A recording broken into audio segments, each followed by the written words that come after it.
pasākumu norisei, un man ir tas gods lūgt uzrunu teikt Romas Katoļu baznīcas Latvijā arhibīskapam, metropolītam Zbigņevam Stankēvičam. Lūdzu.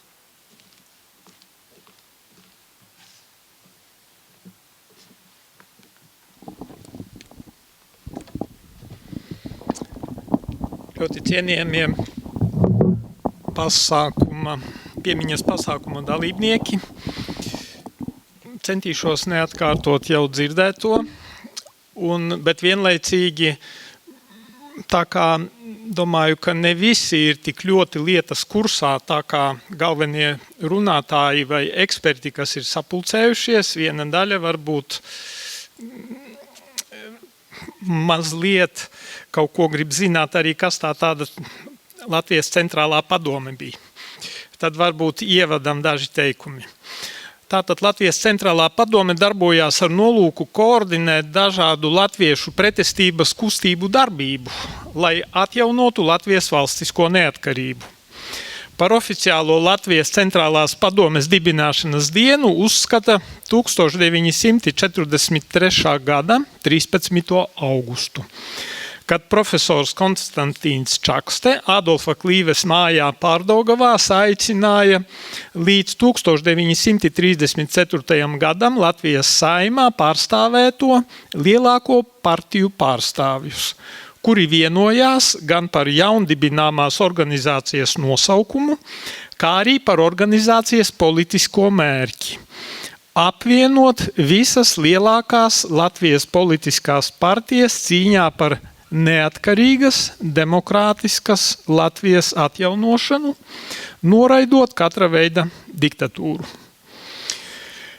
Latvijas centrālās padomes darbība bija cieši saistīta ar baznīcu, ar Romas katoļu baznīcu, bīskapa Rancāna un 1944. gada 8. septembra deklarācijas dēļ. Un kā tieši Petersones kundze jau mums to izstāstīja, jo tieši šai vietā un šai ēkā arī tā deklarācija tika parakstīta, jo šeit tieši Latvijas centrālā padome noturēja savu pēdējo sēdi Latvijā. Un šī sēde bija sasaukta sakarā ar Latvijas 4. Saeimas priekšsēdētāju un tolaik likumīgā valsts prezidenta vietas izpildītāja doktora Paula Kalniņa nodomu evakuēties uz Zviedriju un Latvijas centrālās padomes darbību pārcelt uz turieni.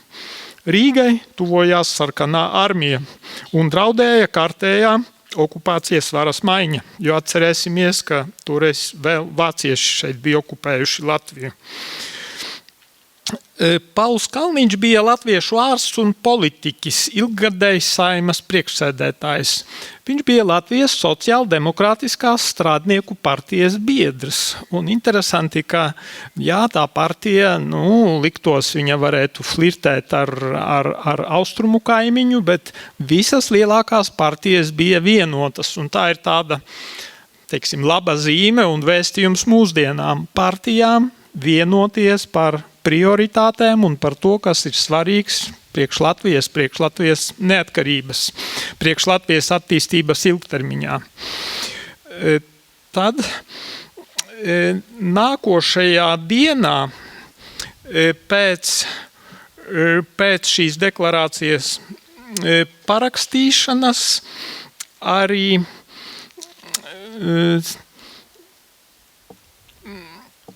bīskaps Rancāns, viņš devās trimdā, jo bēgļu gaitās. Viņš apmetās kapucīnu klosterī Bavārijā un trimdā viņš aktīvi darbojās Latvijas valsts un baznīcas labā.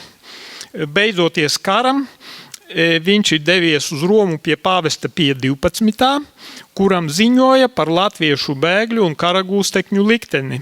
Apmeklēja prominentus Eiropas baznīcas vadītājus, valsts vīrus, sabiedroto okupācijas armiju virspavēlniecības.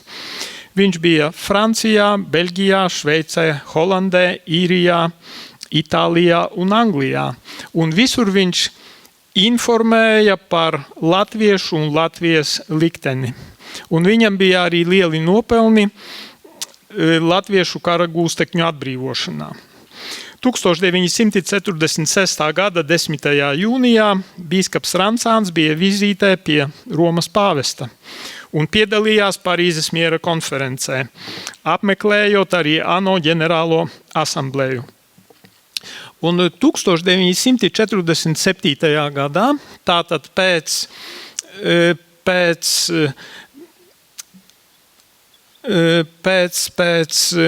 Paula Kalniņa nāves, kurš nomira 45. gadā Austrijā rietumu okupācijas zonā, tātad viņš tika vienas tieši Latvijas centrālās padomes sapulces delegātu sapulces laikā tika nobalsots, tika atzīts, ka viņš pilda Latvijas tieši prezidenta pienākumus, prezidenta vietas izpildītāju. Tātad viņš pildīja šo no 47.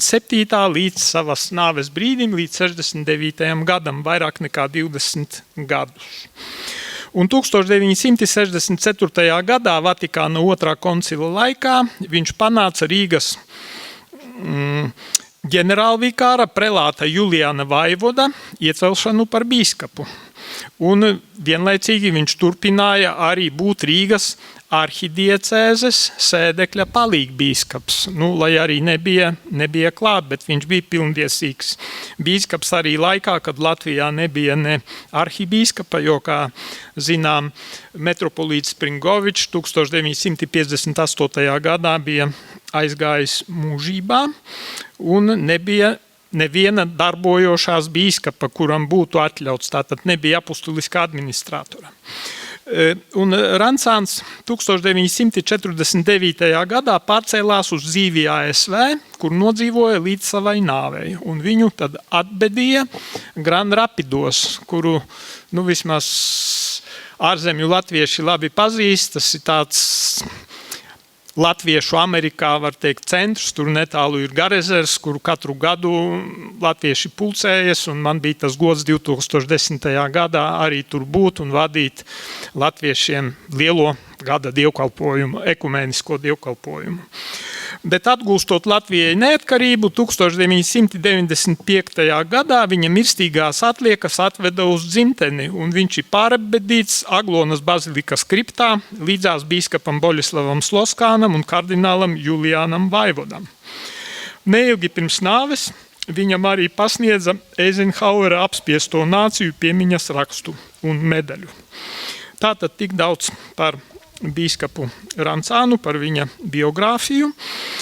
Un tātad, rezumējot, bīskapa Rancāna dalība Latvijas centrālajā padomē un 8. decembra deklarācijas pieņemšana viņa dzīvoklī un viņa prezidentūra, tātad 22 gadu laikā, simboliskā veidā parāda baznīcas un Latvijas valsts tādu labvēlīgo, kopīgo līdzās pastāvēšanu arī cauri vēstures sarežģītajiem līkločiem. Tātad, ka baznīca ir kopā ar tautu arī grūtos brīžos, kā saka, gan labos, gan grūtos brīžos, un dot savu ieguldījumu, lai Latvija varētu dzīvot cauri gadsimtiem, lai varētu pastāvēt arī, lai tā ideja par neatkarīgu Latviju, suverēnu Latviju varētu pastāvēt arī okupācijas un starpkaru laikā, arī padomju okupācijas laikā. Tātad baznīcas pārstāvi, pārstāvot tādu autonomu un lielu institūciju kā Romas katoļu baznīca, spēja sekmēt Latvijas valsts intereses arī starpkaru periodā, arī tad, kad Latvija bija okupēta. Tā kā novēlu jums smelties iedvesmu, ielūkojoties pagātnes lappusēs. Un tagad noklausīsimies arī mūsu nākošos runātājus, lūdzu.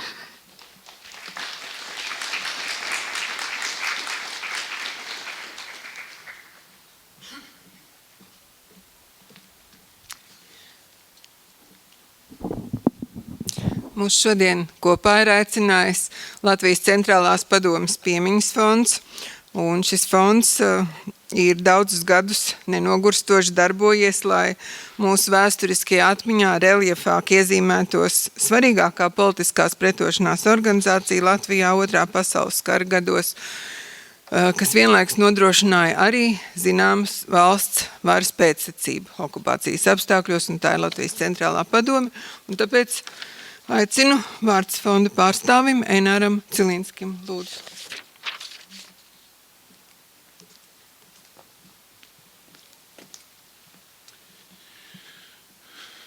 Godātais valsts prezidenta kungs, arhibīskapa kungs, dāmas un kungi. Latvijas centrālās padomes piemiņas fonds tiešām tika veidots, lai sabiedrībā atgādinātu šos vēsturiskos notikumus. Viens no mūsu mērķiem bija arī izveidot pieminekli Latvijas centrālajai padomei, kā arī atzīmēt Latvijas centrālās padomes memoranda parakstīšanas dienu 17. martu kā piemiņas dienu. Un lielā mērā pateicoties arī valsts prezidentam Levita kungam, 17. marts ir šī piemiņas diena. Pieminekli uzbūvēt līdz šim mums nav izdevies, bet tad vien brīdi likās tā, ka varbūt arī faktiski viss šis jautājums pāriet oficiālā plāksnē. Mēs varam atzīmēt 17. martu, un tas tiešām ir labi, ka tā notiek, bet tomēr piemiņas fonds sanāca kopā. Mēs padomājām, ka ir tomēr tieši specifiski jautājumi, kas ir saistīti ar Latvijas centrālo padomu, un ka faktiski šim fondam ir ko darīt arī tālāk. Un, jo īpaši varbūt es gribu minēt tos laikus, kādā mēs dzīvojam, jo varbūt pirms vēl 10 gadiem likās, ka tas ir tikai pagātnes jautājums, kad šādi notikumi nekad vairs nevar atkārtoties, bet šajā laika posmā pasaule kļuvusi daudz nedrošāka, un mēs vairs tik droši neskatāmies nākotnē, un tas atkal, mēs skatāmies droši, bet katrā ziņā ar zināmām bažām, bet tieši tāpēc ir vēl vairāk svarīgi ir atcerēties šos notikumus, un, protams, šie notikumi vienmēr varēja arī notikt citādi. Liekas, toreiz nekas nesanāca, tā bija neveiksme. Tā droši vien nebija tikai neveiksme, kā arī norādīja Saeimas priekšsēdētāja Mieriņas kundze, un arī tas ir īpaši svarīgi, ka tas notika Dieva namā. Un Dieva griba ir reizēm citādi kā cilvēka griba, un tas notiek varbūt ne tā, kā mēs esam iedomājušies, bet tā vai citādi mēs dzīvojam neatkarīgā valstī, un mēs varam to godināt un būt lepni par savu valsti. Un tāpēc arī domāju, ka šis 8. septembris ir diena, kas būtu atzīmējama, varbūt arī regulāri atzīmējama, un nobeigumā gribu teikt arī paldies Publiskās atmiņas centram par ideju par piemiņas zīmi, un varbūt šī ideja ir tieši vairāk paceļam un ātrāk īstenojam, kā jau pieminekļa ideja. Tā kā es domāju, ka tas ir vēl viens no mērķiem, ko mēs visi kopīgi gribam un varam sasniegt.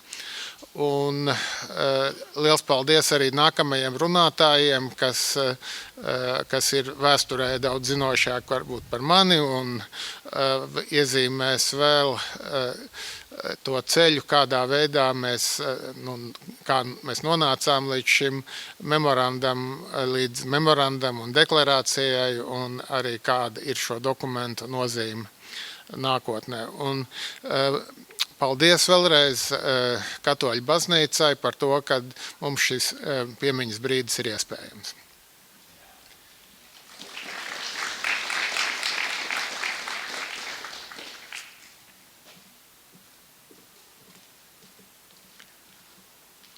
Jā, tik tiešām, kā jau Enārs Cilinskis norādīja, ir ļoti daudz, kas mainījies, daudz ir paveikts kopš 2017. gada, kad kopīgām pūlēm gan fonds, gan dombiedri sāka iezīmēt mūsu vēsturiskajā atmiņā Latvijas centrālās padomes darbību un tos mezgla punktus.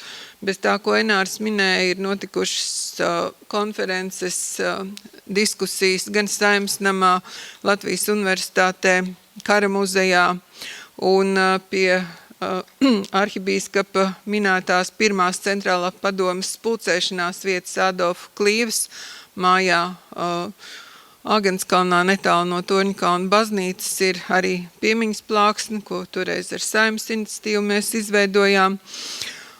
Bet ļoti svarīgi arī, ka Latvijas valsts prezidents Egils Levits pēc savas iniciatīvas arī ir pievienojis Rīgas pilī valsts vadītāju fotogrāfijām, arī Paula Kalniņa un bīskapa Rancāna portretus, un arī pateicoties prezidenta kungs jūsu iniciatīvai tieši 7. marts ar jūsu iniciatīvu nokļuva Saeimā kā balsojums jautājums, un pat paldies arī Saeimai, tā ir kļuvusi par Nacionālās pretošanās kustības dienu.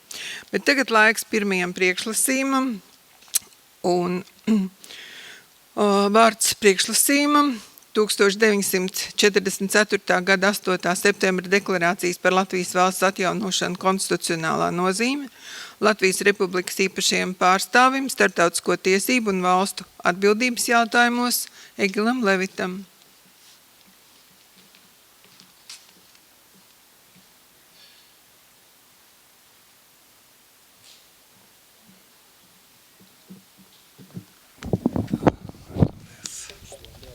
Jā, labi.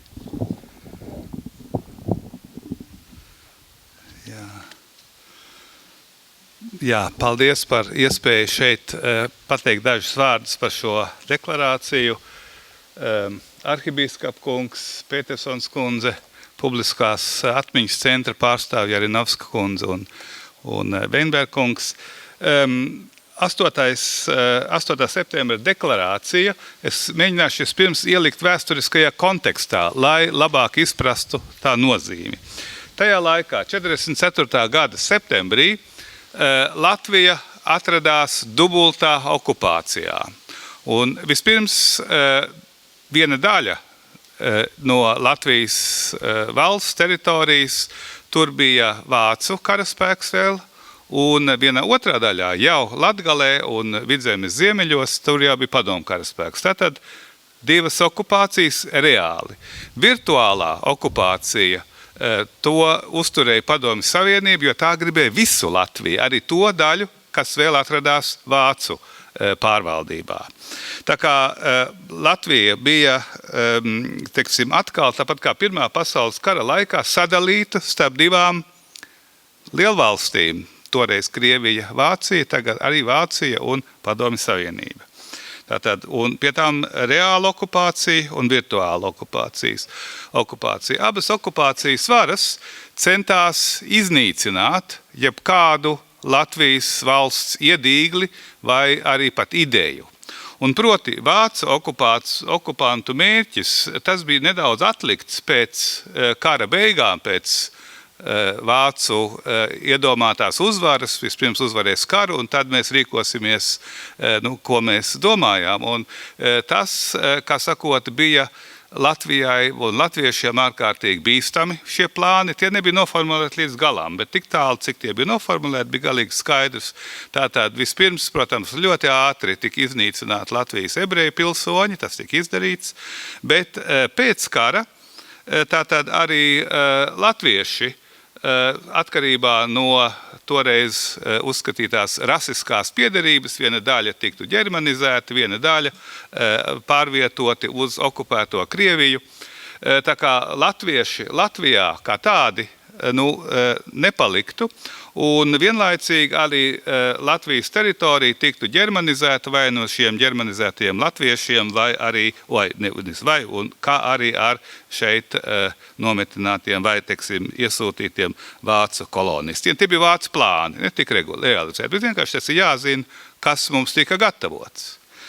Attiecībā uz padomju okupantu mērķiem tie ir jau daudz skaidrāki, un tie tika arī pēc padomju uzvaras arī realizēti. Tas ir Latvija tika pievienot Padomju Savienībai kā integrāla sastāvdaļa, un arī, lai nodrošinātu ilgstoši Latvijas teritoriju kā Padomju Savienības teritorijas sastāvdaļa, atkal divu veidu, kas sakot, nodrošinājums. Viens nodrošinājums ir vienu daļu latviešu tika deportēti uz ārpus Latvijas, uz Sibīriju, viena daļa arī iznīcināti. Palikušiem latviešiem, kā jau teicu, lēnām it sevišķi sākot ar 70. gadiem, tika ievadīti rusifikācijas politikā, tātad nodomu beigās rusificēt latviešus, izveidot kopēju krievalodīgo padomju tautu. Un vienlaicīgi, lai to visu vēl nodrošinātu, tika iesūtīts ļoti liels skaits Padomju Savienības pilsoņu, respektīvi krievi, kas arī nodrošināja šo rusificēto vidi. Tātad abas okupācija varas bija, kā sakot, pilnīgi pret latviešiem un pret Latviju, Latvijas valsti.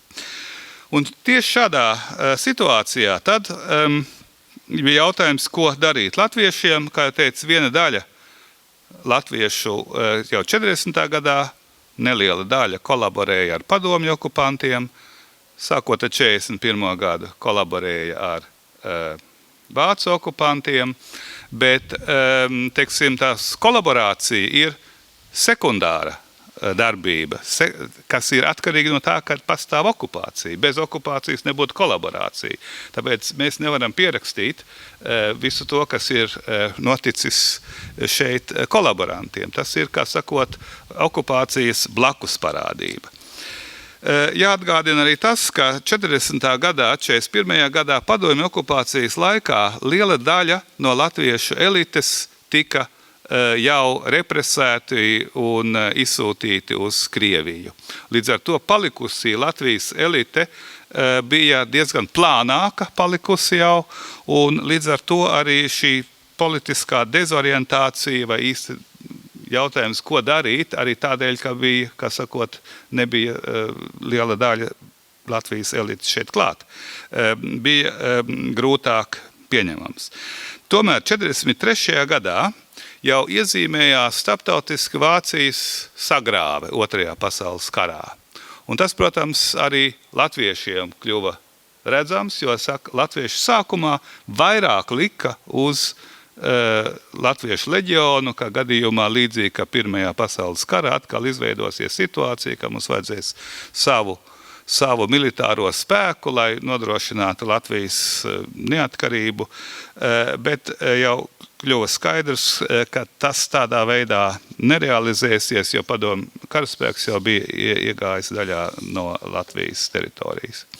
Un šajā situācijā 43. gada sākumā izveidojās Latvijas centrālā padome.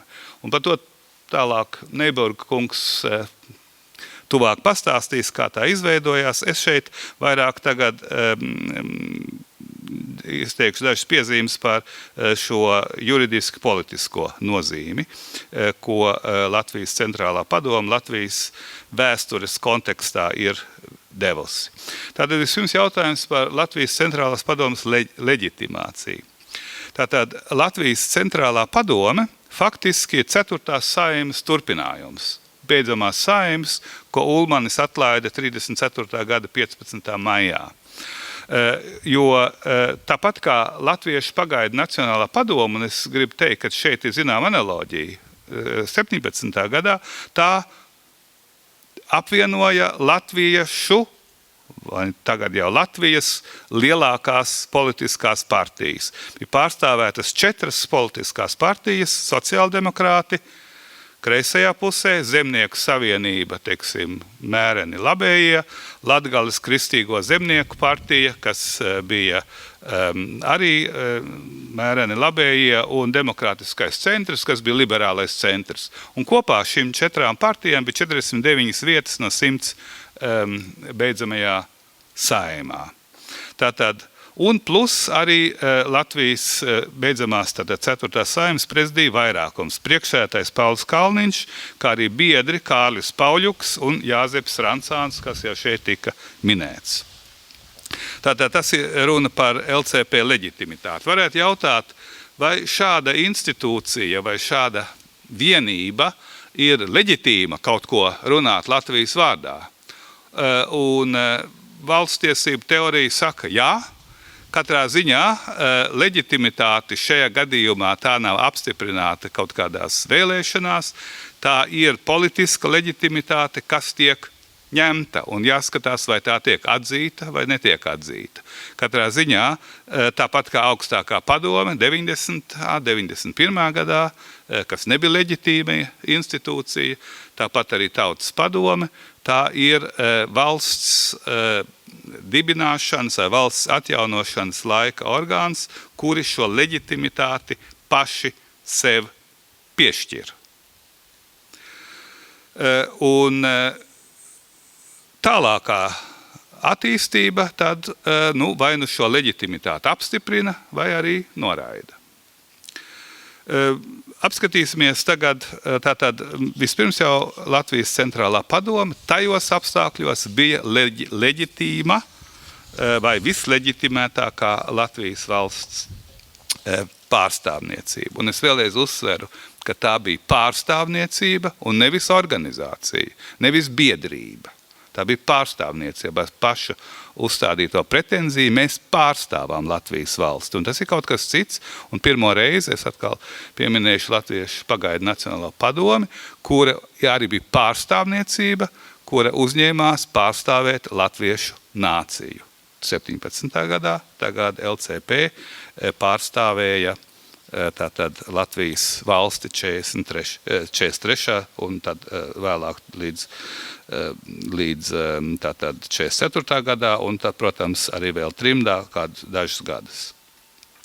Tagad apskatīsimies šo pašu deklarācijas. Ceru vai pieņemu, ka ir deklarācija lasīta, bet ja nav lasīta, tad es tomēr tur ir 5 rindkopas, es īsi raksturošu katru no šīm 5 rindkopām. Tas ir svarīgs dokuments, līdzīgi kā 4. maija deklarācija, kur arī, vai arī satversmes preambula, kur arī ir rindkopās izteikti juridiskā valodā, juridiskā tekstā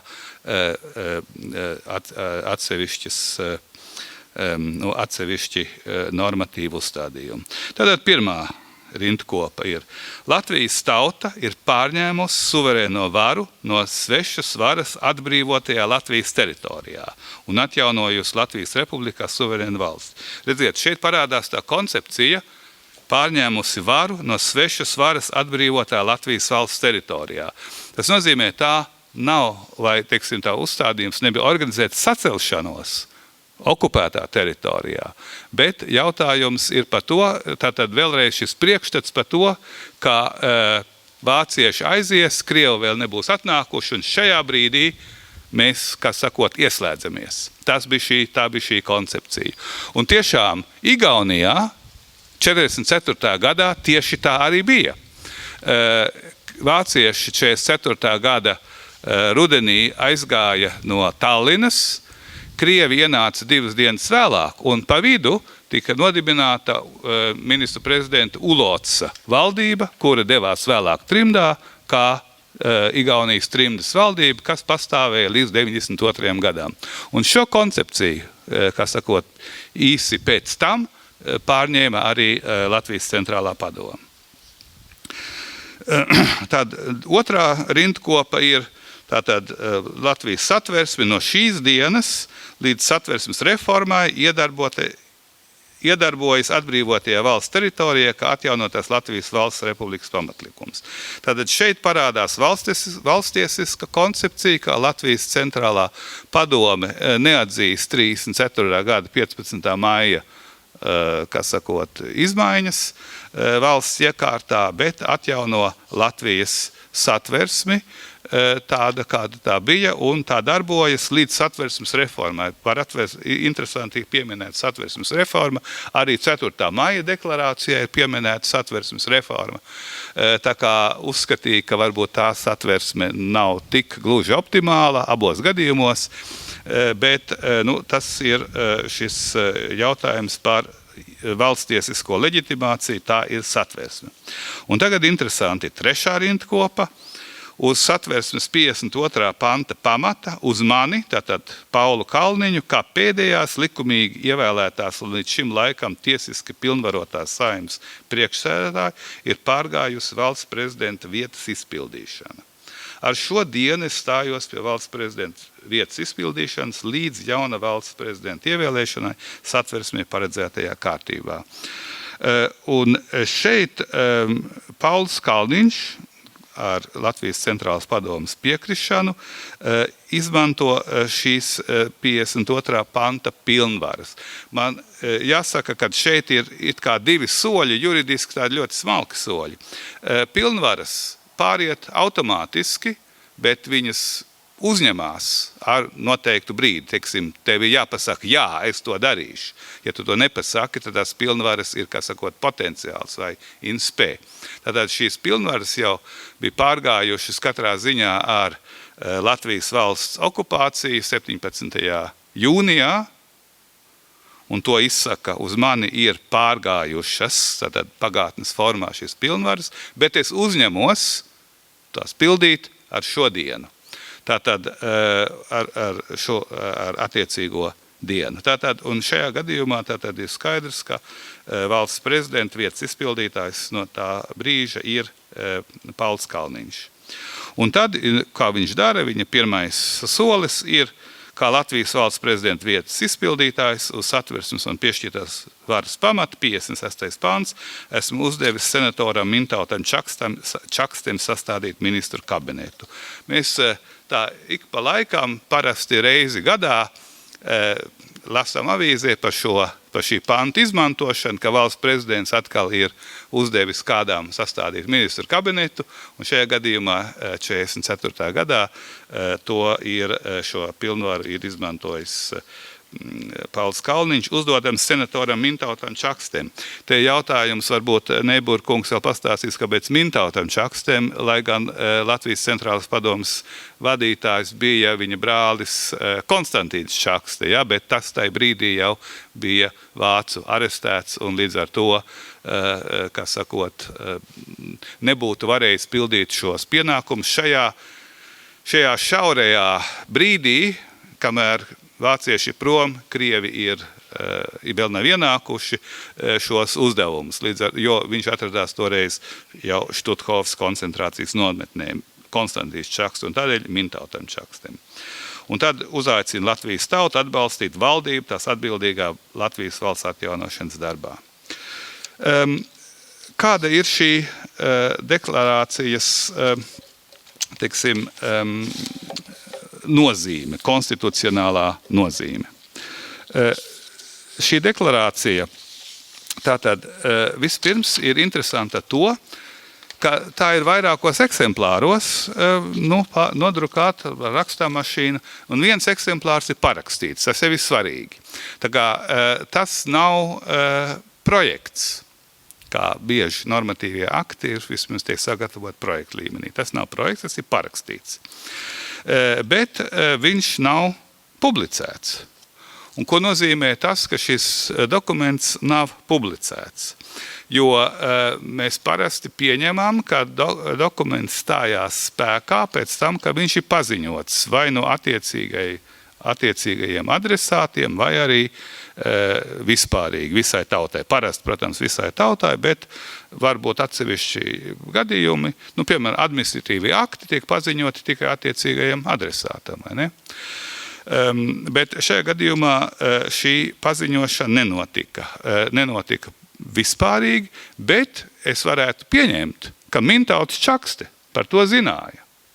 Tā kā katrā ziņā viens adresāts noteikti ir jau, kā sakot, ir šis saturs ir izgājis jau uz ārpusi un kļuvis zināms. Nevis vispārīgi zināms, bet vismaz vienai personai.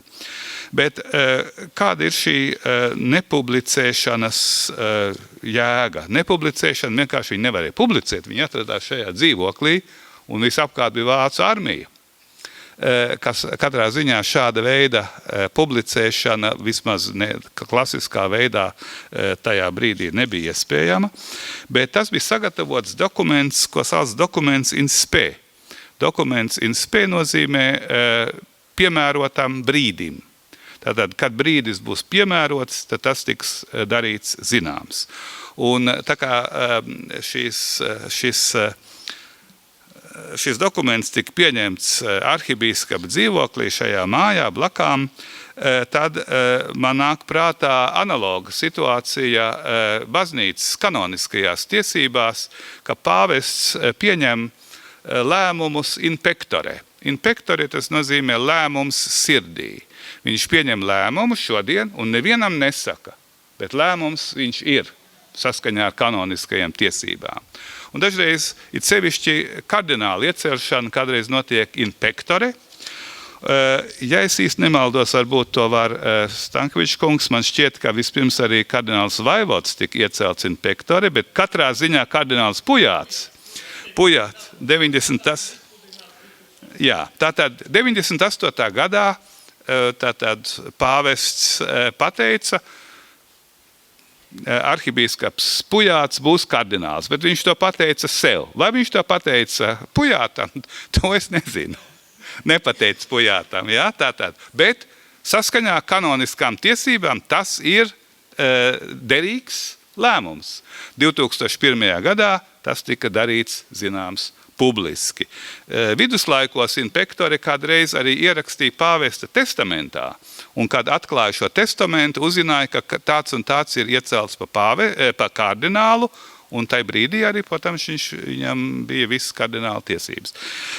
Šis instruments tiek reti izmantots, un tas tiek izmantots, man jāsaka, es tieši nezinu, kāpēc kardināla Pujāta gadījumā, bet parasti tas tiek izmantots tad, ja tas varētu apdraudēt kādu politisko situāciju vai arī attiecīgo personu. Piemēram, tajā pašā tas pats pāvests Jānis Pāvils II 79. gadā in pectore bija iecēlts pa kardinālu Kung Pin Mei, tas ir ķīniešu kardināls, kurš pavadīja 33 gadus komunistu cietumos. Un viņš tajā laikā bija cietumā, un acīm redzot, pāvests uzskatīja, ja viņš to darīs publiski zinām, tas nāks pa sliktu viņam, bet tad viņš arī 91. gadā darīja to zināmu publiski. Tātad šāda veida dokumentu sagatavošana piemērotam brīdim. Un tas ir vispār politiski jēdzīga darbība, jo iedomājieties, ir 2 dienas brīvas, tā kā Tallinā. Tad visu savākt kopā un tad pieņemt attiecīgo lēmumu, tas būtu daudz grūtāk nekā, ja tas lēmums jau ir sagatavots. Un tā ir arī šī dokumenta jēga, sagatavot attiecīgajam brīdim. Tātad dokuments in spe. Kā mēs varam vērtēt šo dokumentu no mūsu konstitucionālo tiesību viedokļa, vai tas ir konstitucionāls dokuments? Vispirms jautājums, kas ir konstitucionāls dokuments? Konstitucionāls dokuments ir dažāda veida dokumenti, kas nav pati konstitūcija. Konstitūcija. Teiksim, tas, protams, arī uzrakstīts uz kādā dokumentā, bet konstitucionāls dokuments ir domāts citi dokumenti, kuriem ir nozīme konstitūcijas izpratnē, konstitūcijas interpretācijā un konstitūcijas piemērošanā. Tas ir konstitucionāls dokuments. Un šeit var būt gan juridiska nozīme, gan politiska nozīme, gan arī bieži vien abas nozīmes.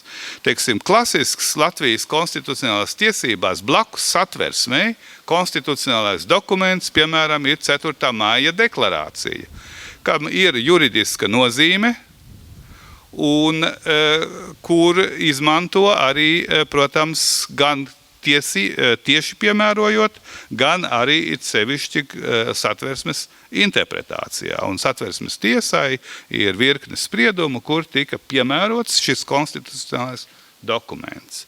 Tā kā tas noteikti konstitucionāls dokuments.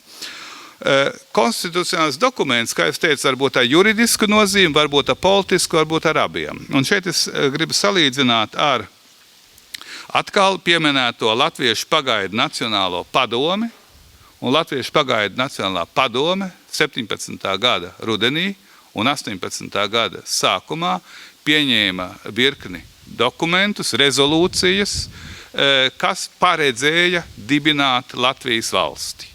Un tas, teiksim, mūsu konstitucionālajā vēsturē arī šie Latviešu pagaidu Nacionālās padomes dokumenti, šīs rezolūcijas 17. gada septembra un 18.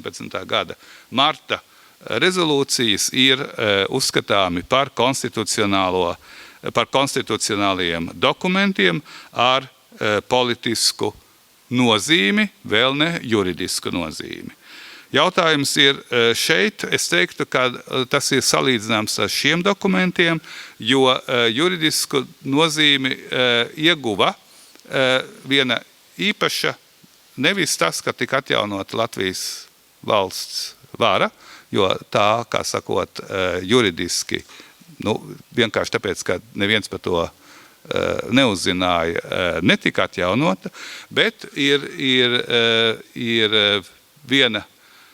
viens moments, un proti, kā Pauls Kalniņš uzņēmās valsts prezidenta pienākumu pildīšanu. Tas ir juridisks moments. Un līdz ar to šai deklarācijai ir arī šāda juridiska nozīme. Katrā ziņā tā ir ļoti svarīga politiska nozīme šai deklarācijai, jo tas ir formāls no attiecīgi leģitimētās institūcijas pieņemts Latvijas politiskās valsts gribas apliecinājums vienā dokumentā, vienā konstitucionālā dokumentā, kas, kā sakot, šajā nepārtrauktības nodrošināšanas ķēdē, viņš, kā sakot, tur iederās. Līdz ar to, jo valsts griba ir obligāts konstitūcijas elements. Ja ir konstitūcija, bet nav valsts gribas, tad nav arī konstitūcija. Tas ir tā kā vienu reizināta nulli ir nulle. Tā kā konstitūcijā ir nepieciešama attiecīga to nesoša valsts griba. Un šeit šī valsts griba tika arī konstitucionāli apliecināt. Tādēļ nobeigumā es gribētu teikt, mans uzdevums bija nedaudz izvērtēt to no konstitucionālo tiesību viedokļa, ka tas ir Latvijas valsts konstitucionāls dokuments sui generis, tātad īpašs konstitucionāls dokuments, kas ietverās vairāku konstitucionālu dokumentu virknē, kā ieņem savu noteikto vietu gan vēsturiskā laikā, gan arī konstitucionālā tiesība izpratnē. Paldies!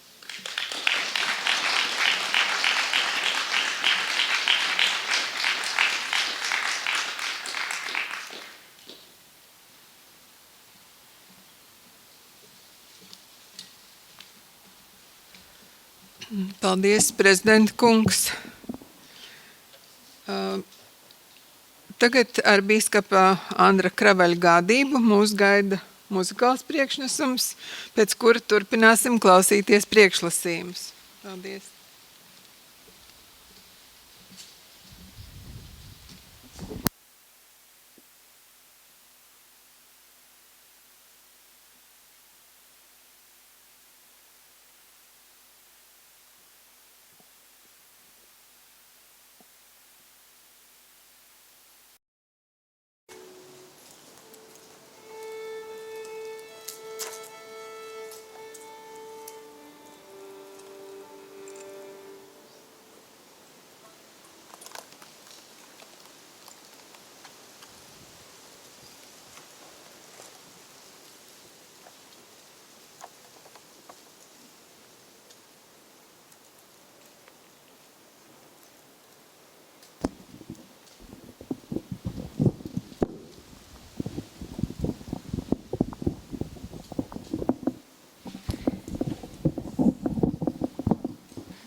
Man sapnis par Latviju saujā kā upes ūdens tik maigs. Mēs paši avoti esam un tādēļ to neizcers laiks. Sapnis un mīlestība, sapnis un mīlestība, sapnis un mīlestība, tās ir visstiprākās vielas, tās visu saistā. Sapnis, mans dārgākais mantojums, sapnis, lai vienmēr ir kopā ar mums. Sapnis, par sapni šis aizlūgums, tu esi skaists, es skaistā.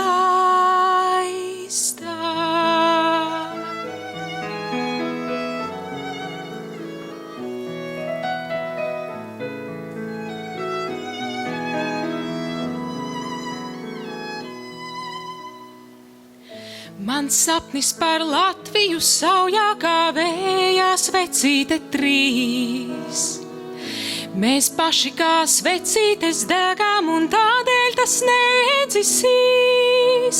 Sapnis un mīlestība, sapnis un mīlestība, sapnis un mīlestība, tās ir visstiprākās vielas, tās visu saistā.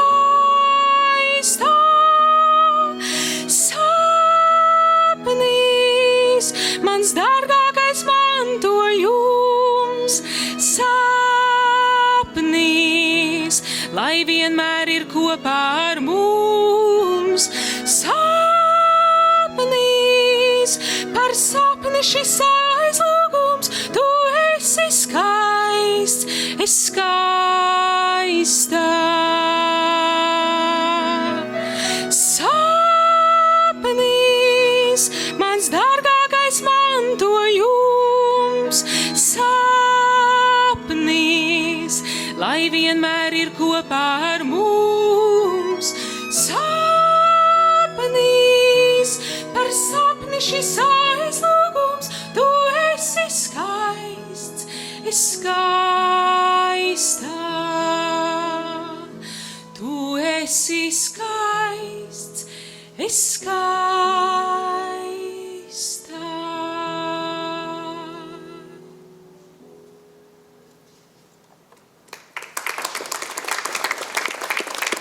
Paldies, paldies.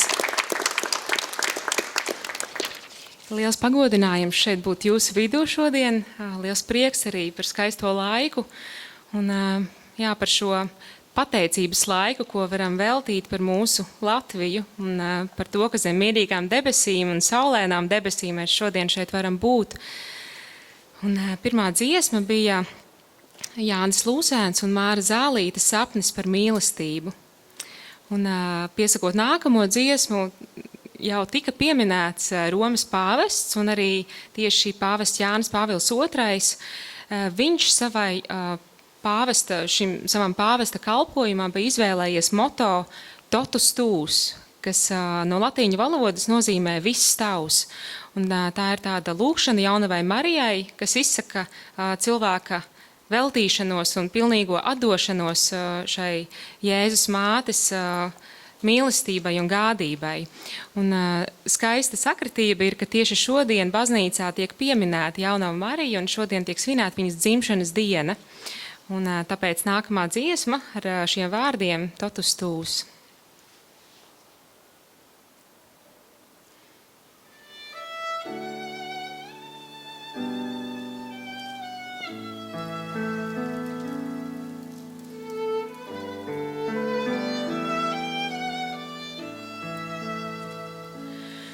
Totus tuus ego sum, et omnia mea tua sunt, accipio te in mea omnia. bemici cortum Maria.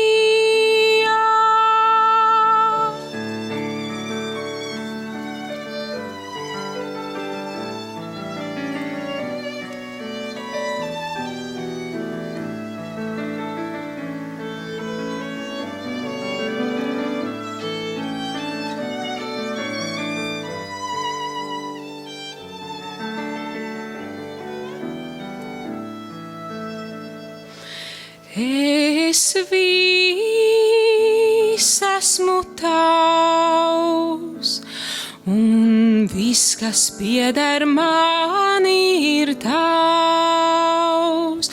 Tevi pieņemu par savu visu, ak, dāvā man savu sirdi, Marija.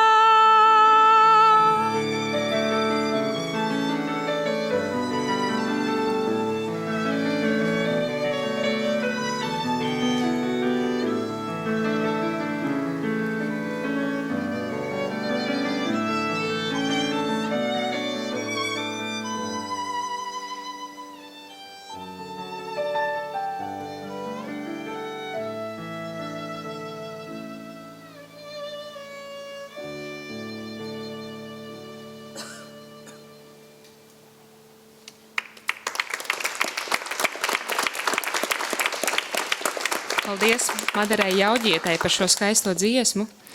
Un, jā, noslēgumā vēlamies vērsties pie Dieva, kurš ir tas, kurš mums visu dāvā un kurš arī mums dāvā Latviju. Un lūgsim Dieva svētību caur šo dziesmu mūsu zemē.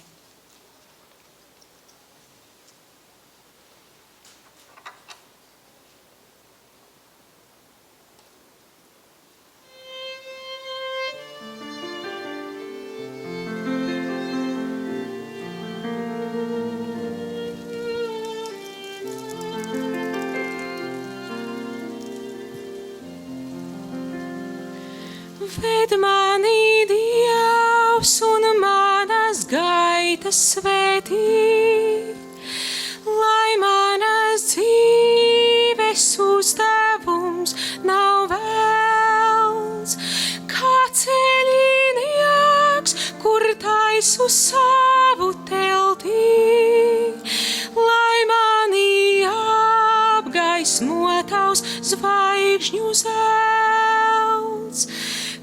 Ceļinieks, kur taisu savu teltī, lai mani apgaismo tavs zvaigžņu zelts. Ved mani Dievs tik tavos taisnos ceļos, dod laimi, kura citiem neliek ciest. Sniedz roku man, ja grimstu maldos dziļos, un visu ļaunu liec par labu griezt.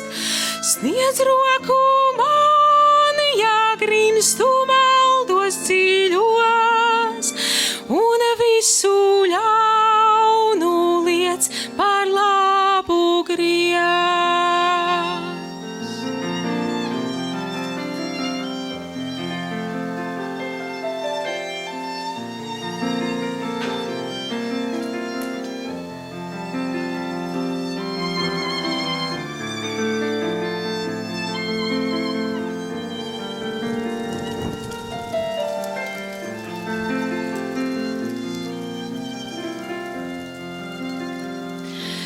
Uz tava altāra tev slāvu lieku, ka mani putekli tu godā cel.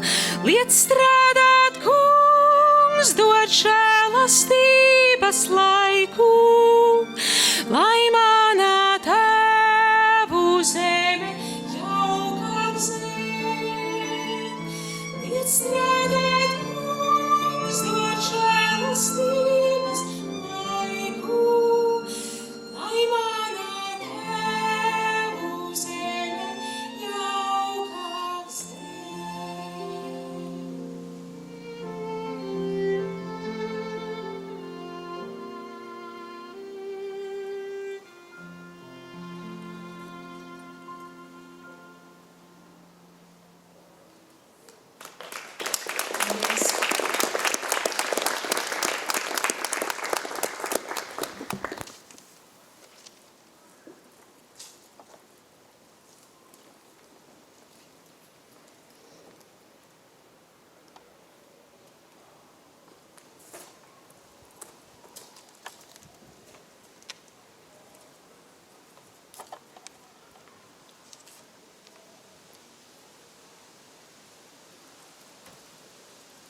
Jā, ekscelences, dāmas un kungi, paldies brīnišķīgiem duetam, kas mūs jau ir pametis. Bija tik jauki, ka arī Kastaņu un Zīles partitūrai pievienojās, bet tagad turpinam mūsu priekšlasījumu daļu. Jā, Uldis Neiburgs ir vēsturnieks, pētnieks, kuram lielā mērā varam pateikties par veikumu, kas ir ļāvis iedzīvināt Latvijas centrālās padomes daudzu dokumentu un arī 8. septembra deklarācijas pētniecību, jo tieši viņam kopā ar Kārli Kangeri bija izdevies atrast šī dokumenta kopijas un arī oriģinālu.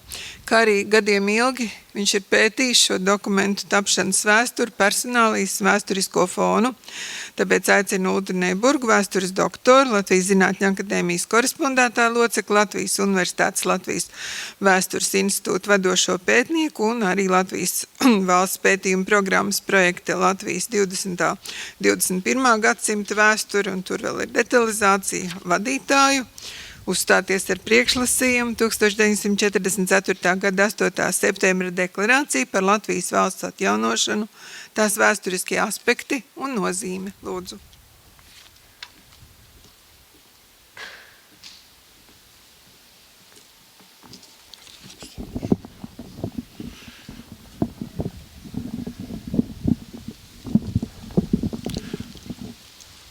Augsti godātais ekscelence, eminence, paldies Petersons kundze par izvērsto pieteikumu, kolēģi, dāmas un kungi.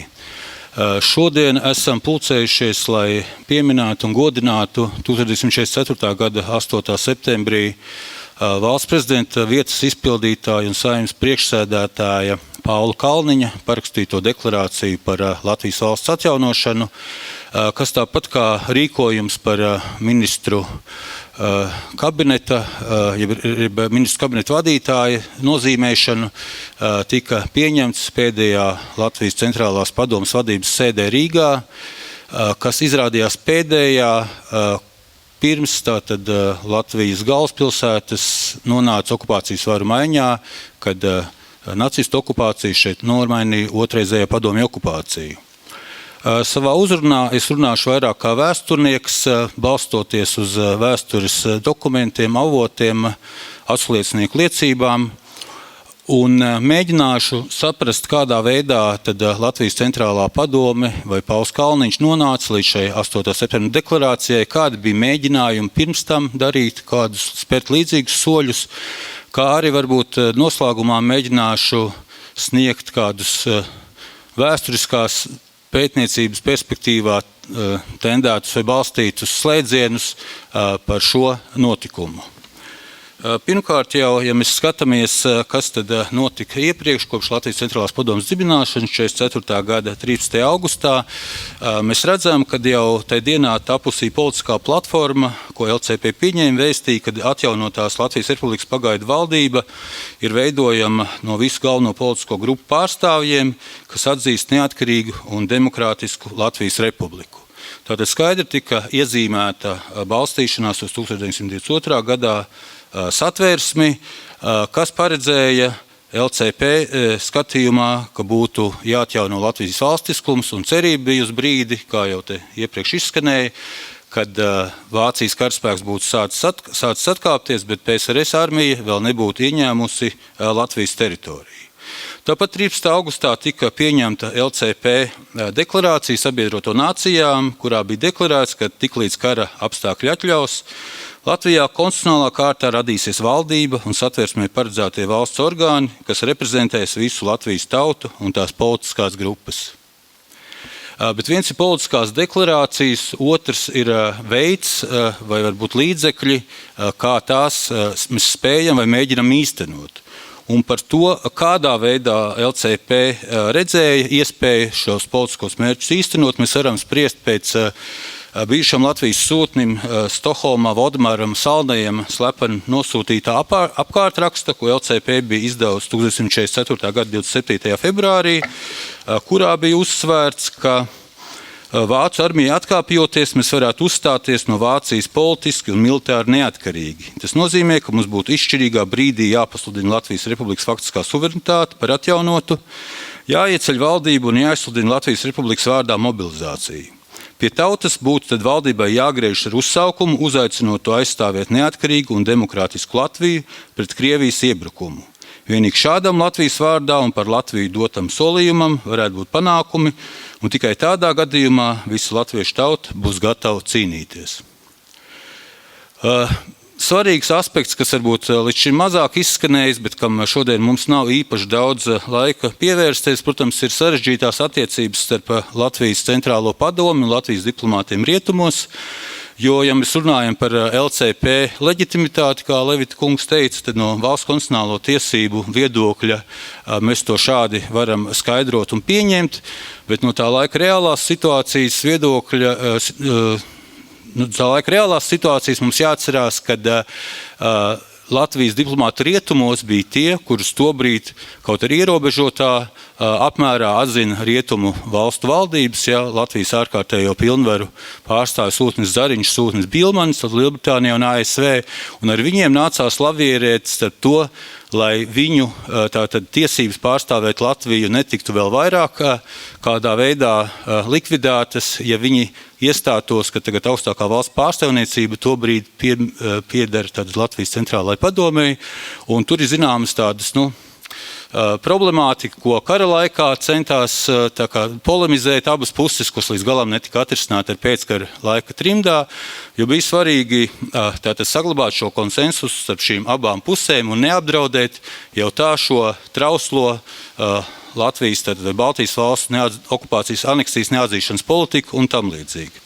Bet, ja mēs runājam par Latvijas diplomātiem rietumos, tad Valdemārs Salnais, ko es pieminēju, bija tā persona, kas bija visciešāk kontaktos ar Latvijas centrālo padomi, caur viņu rietumu sabiedroto pārstāvjus dažādas militārās izlūkošanas dienas sasniedz ar daudzi dokumenti, tā skaitā LCP sagatavoti, un viņa korespondence ar Konstantīnu Čakstu, Bruno Kalniņu, kas daļai līdz mūsdienām ir saglabājusies vai publicēta, arī rāda to, ka kaut arī sākotnēji arī Salnais izturējās rezervēti varbūt pret LCP plāniem pasludināt valsts varas pārņemšanu un valdības izveidošanu, tad 44. gada 10. augusta vēstulē Tātad LCP Salnais raksta, ka mūsu nākotnes labā būtu absolūti nepieciešams, ka LCP saņem tūdaļ varu savās rokās un izsludina patstāvīgas Latvijas valdību.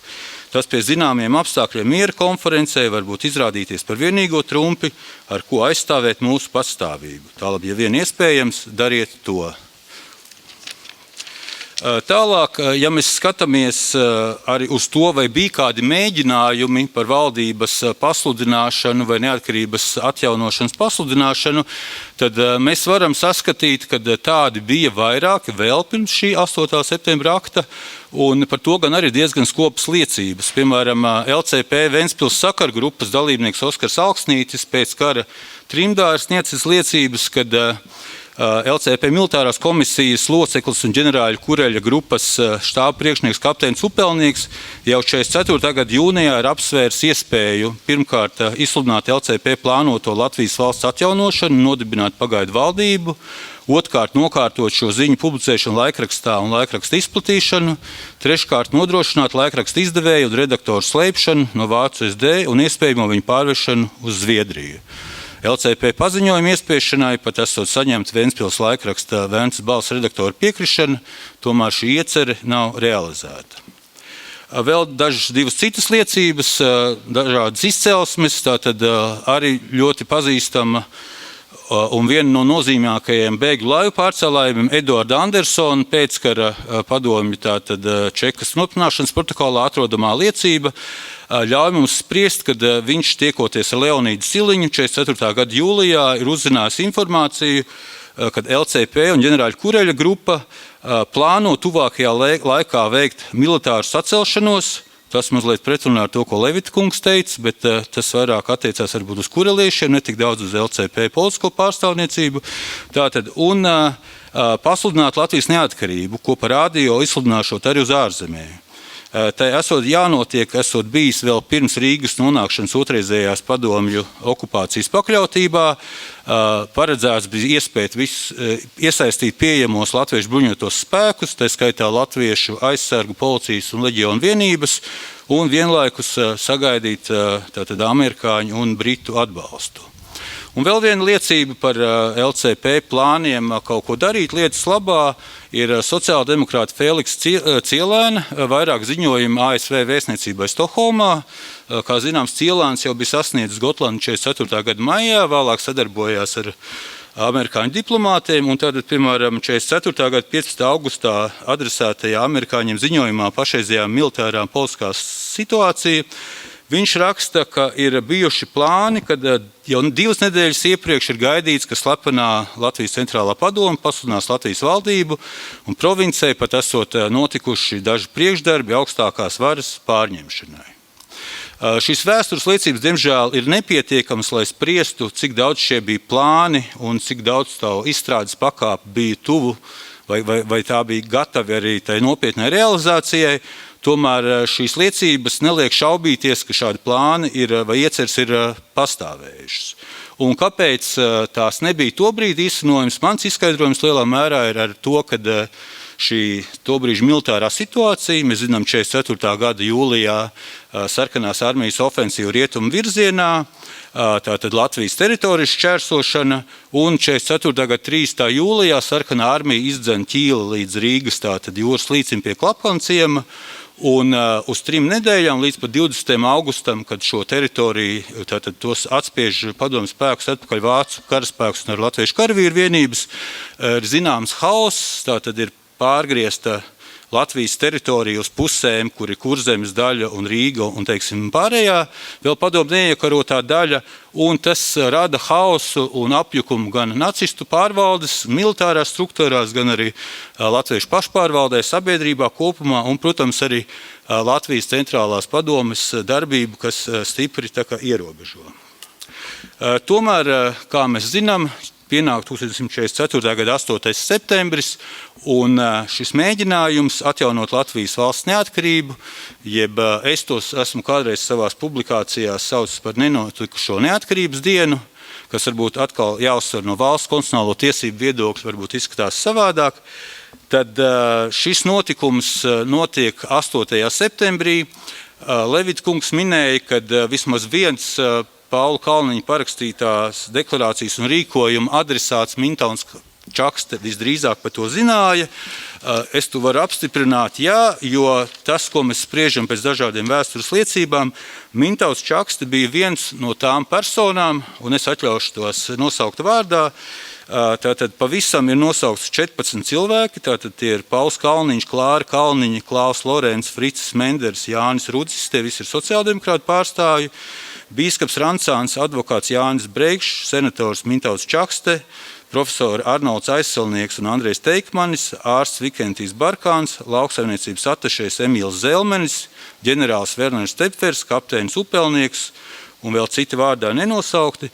Šīs ir šīs personas, kas ņem dalību tātad šī 44. gada 8. septembra pēdējā LCP vadības sēdē Rīgā.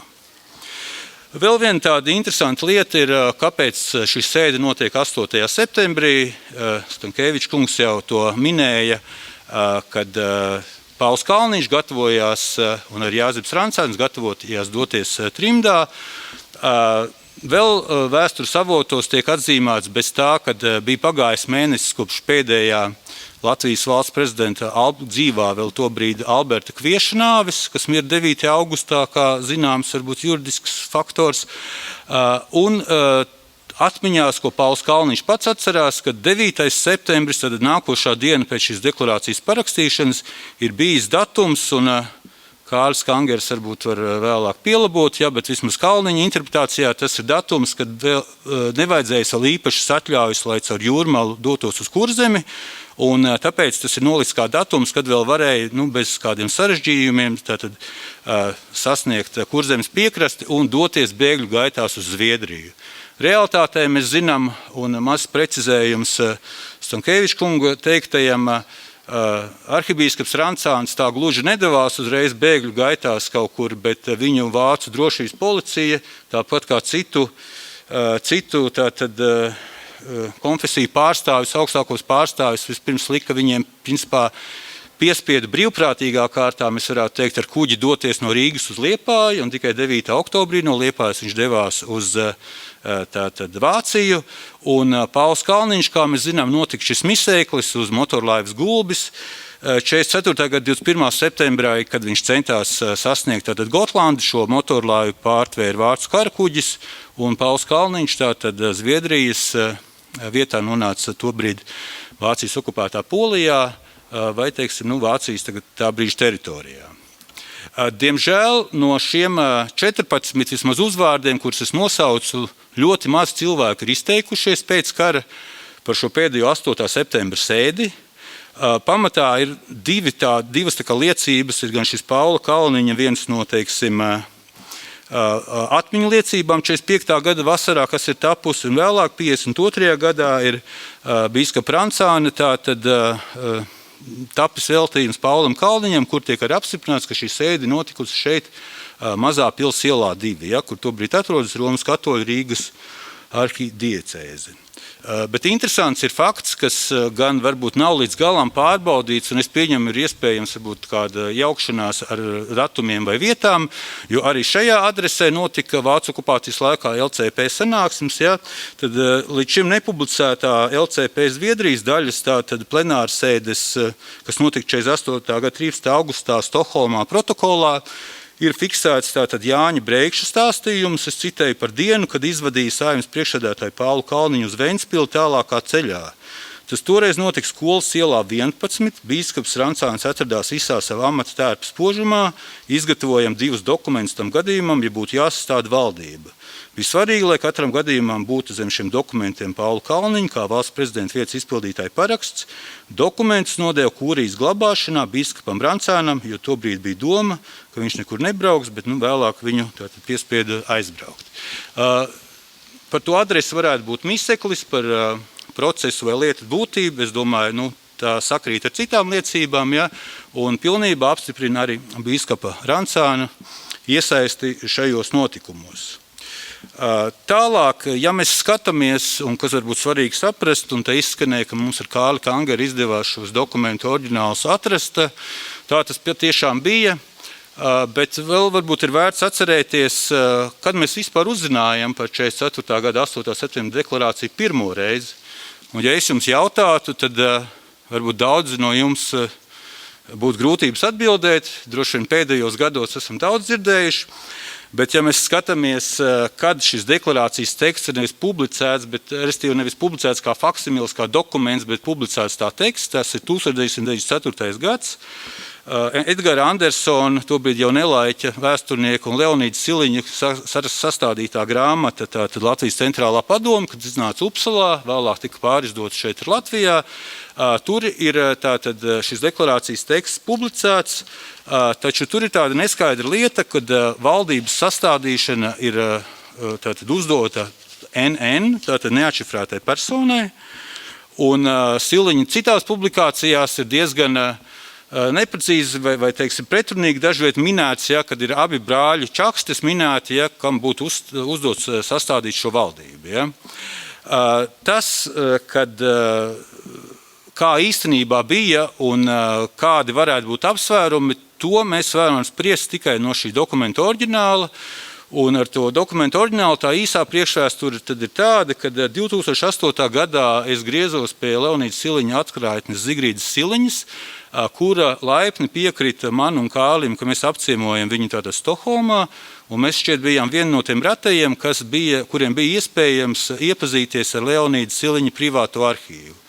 Tā dokumenti līdz tam bija izmantoti atsevišķās Siliņa grāmatās vai publikācijās, bet nereti nepilnīgi, un mums izdevās tos nofotografēt un iepazīties varbūt daudz lielākā apmērā.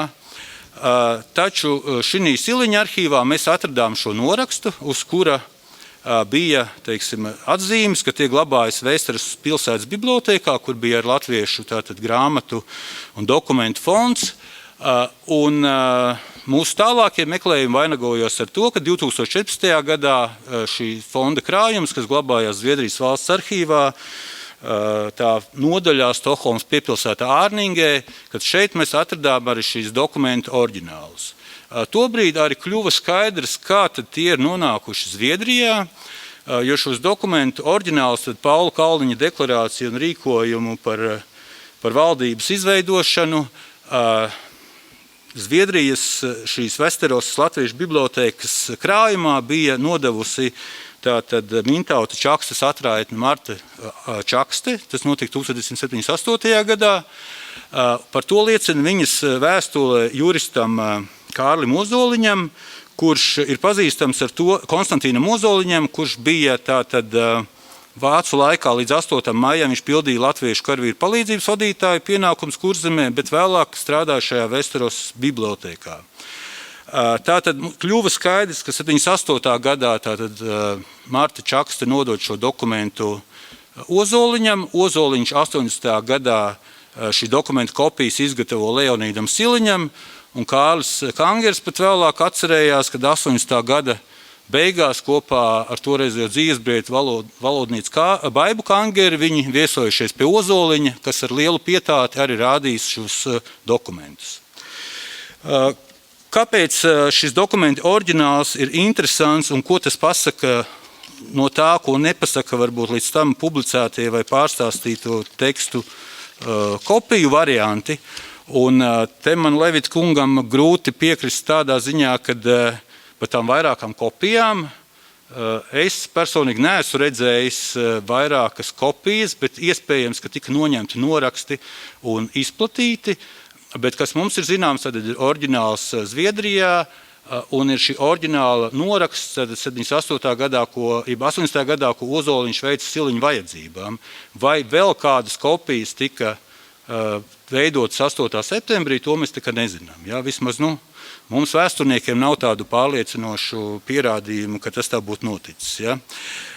Vēl, ja mēs paskatāmies uz šo dokumenta oriģinālu, kas ir interesanti un kas šeit izskanēja jau ātrāk, šim dokumentam nav tātad paraksts, respektīvi ir paraksts, bet nav datums, tad 44. gada 8. septembris nav lasāms uz šī dokumenta oriģināla. Un, ja mēs vērīgi paskatāmies gan šo deklarāciju, gan rīkojumu, tad tur ir rakstīts, ka valdības sastādīšana tiek uzdota senatoram Mintautam Čakstem, un tālāk iet teksts, bet pirmie divi vārdi senatoram Mintauram ir nedaudz citā augstumā tekstā, nekā nākamais trešais vārds Čakstem un pārējie. Ja jūs uzmanīgi apsīdos, jūs to redzētu. Kas visdrīzāk liek domāt, kad vārds senatoram Mintauram ir ierakstīts jau vēlāk, un tas arī saskan, ko Levita kungs teica, ka tā bija deklarācija, kas tika pieņemta ar domu, ka tā tiks publiski vai plašākā sabiedrībā izplatīta brīdī, kad būs piemērots brīdis starp Vācijas armijas atkāpšanos PSRS armijas iebrukumu, bet šāds brīdis visdrīzāk nepienāca, un tāpēc tas netika izdarīts. Tāpat arī jāņem vērā tāda lieta kā drošības apsvērumi. Ja ar šādu deklarāciju nacistu okupācijas varas drošības vai kādas policijas iestādes pārķertu Paulu Kalniņu vai Mintautu Čaksti ar 8. septembra 44. gada atzīmi, visdrīzāk tas varētu beigties viņiem diezgan bēdīgi. Ja? Bet tā kā vismaz šī dokumenta oriģināls mums dod kaut kādu skaidrību, visdrīzāk tas pasaka to, ka šis dokuments nonāca pie Mintauta Čakstes, glabājās Mintauta Čakstes ģimenē līdz tātad šim 78. gadam, un šobrīd ir tātad publiski pieejams. Pirmoreiz tas bija publicēts manā vienā dokumentu sagatavotā publikācijā Latvijas Vēstures institūta žurnālā 2017. gadā, vēlāk arī monogrāfijā Draudu un cerību lokā Latvijas pretošanās kustība un rietumu sabiedrība 1941–45, kas iznāca 2017. gadā, un pēdējos gados arī kolēģis, juridisko zinātņu doktors Jānis Pleps ir publicējis arī vairākus analītiskus rakstus par šī dokumenta tiesisko nozīmi.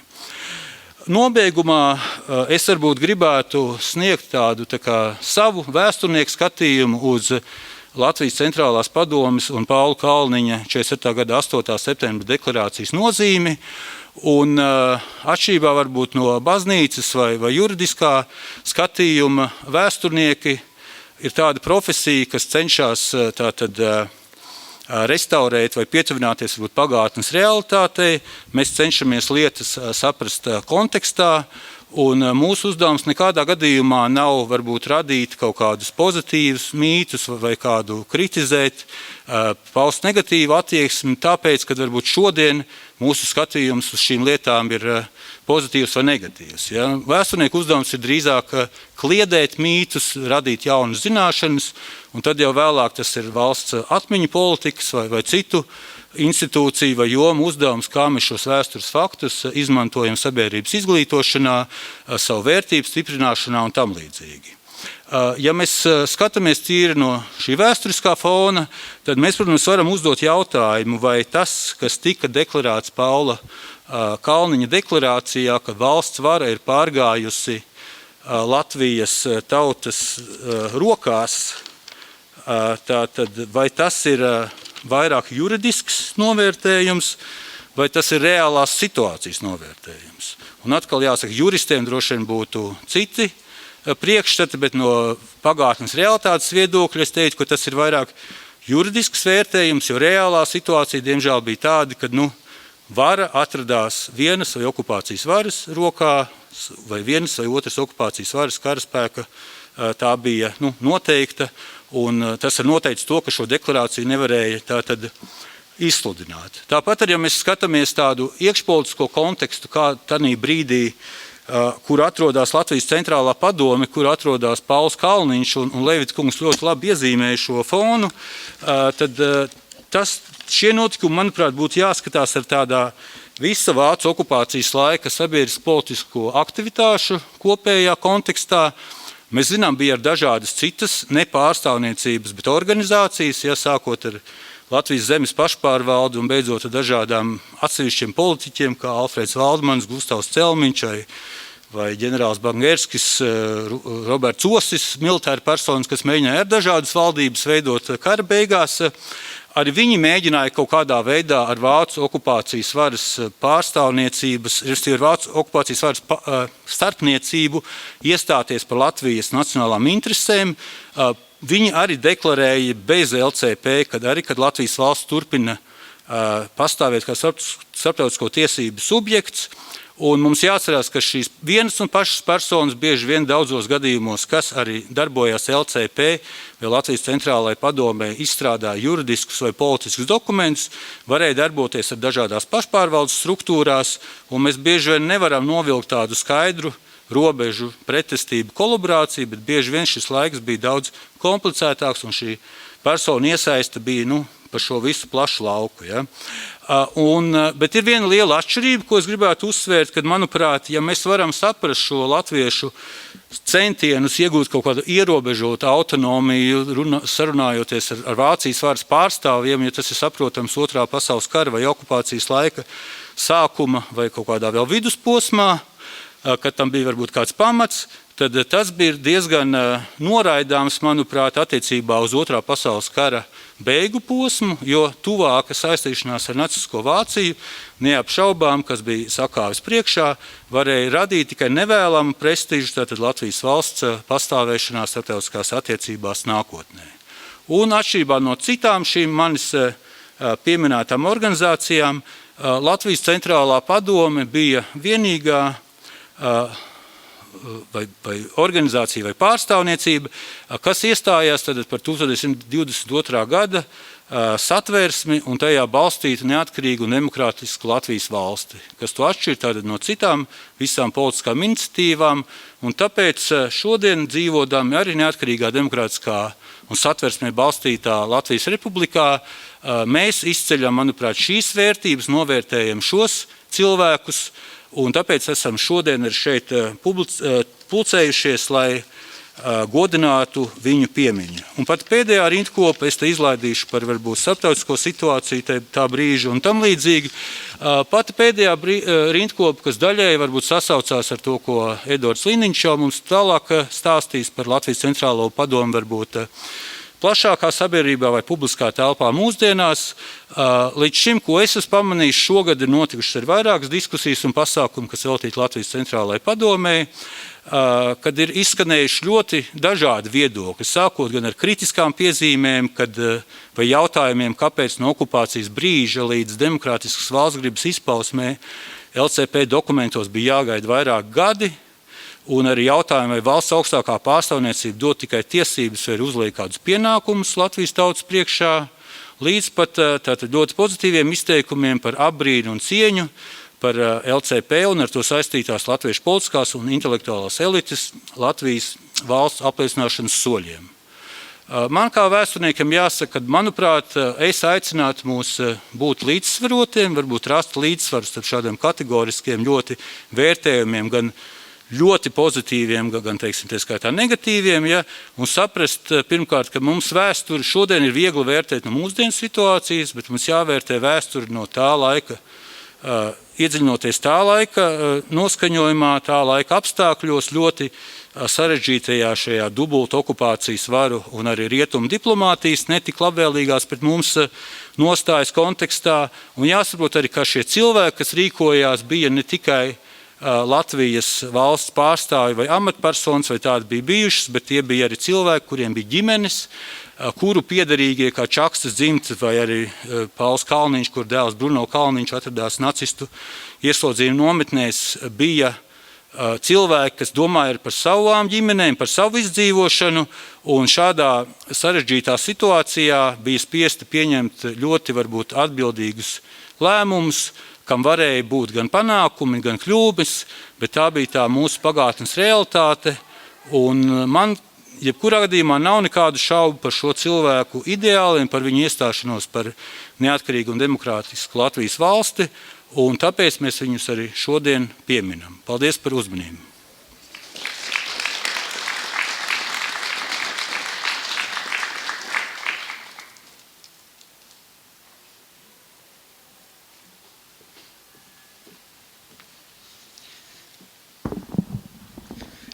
Paldies Uldim Neburgam. Mēs turpinām vēl priekšlasījumu daļu. Kad Latvijas radio mūs uzrunā ļoti nosvērta un ļoti decenta radiobalss, kas pieder Eduardam Liniņam, tad mēs zinām, ka runa būs par vēsturi vai katrā ziņā par kaut ko ļoti vērtīgu. Dāmas un kungi, Eduards Liniņš, žurnālists, Latvijas radio komentētājs, 3. tēvadēla ceļš, Latvijas centrālās padomes lomas atspoguļojums sabiedrības vēsturiskajā atmiņā.